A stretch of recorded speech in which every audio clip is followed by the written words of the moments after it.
Welcome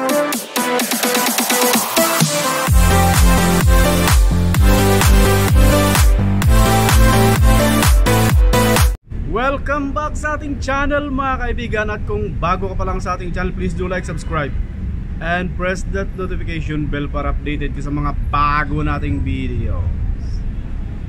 Ito na mga kaibigan, Cuadro Alas may matinding plano sa Super Bantamweight Division mga kaibigan.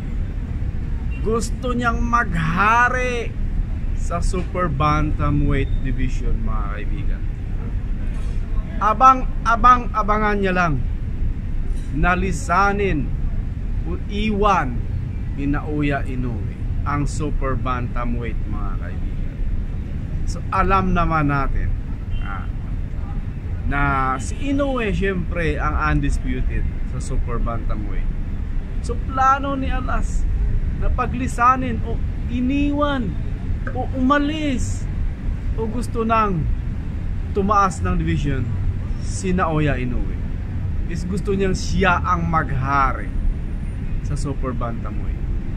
Napakagandang plano mga kaibigan.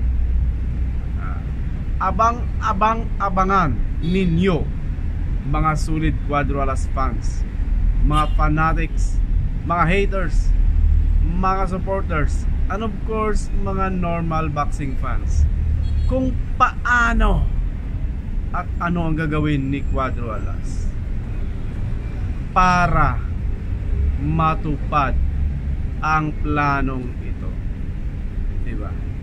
Para sa akin, ang pinakamabigat na suliranin ni Cuadro Alas sa kanyang plano is ang kanyang timbang. So kayo nang bahala tumimbang mga Cuadro Alas solid supporters, mga haters, mga critics, at saka mga boxing fans. Ano sa pananaw nyo?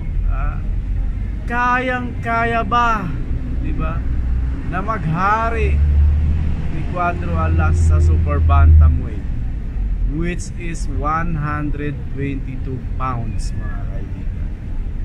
So abang-abangan natin ang mga susunod na kabanata, diba, sa update tungkol kay Cuadro Alas.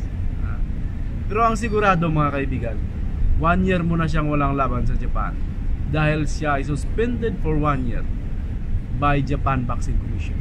So yun lang mga kaibigan. So yun lang maganda. Laging may plano, laging positibo, laging geng-geng. Okay? See you on our next video.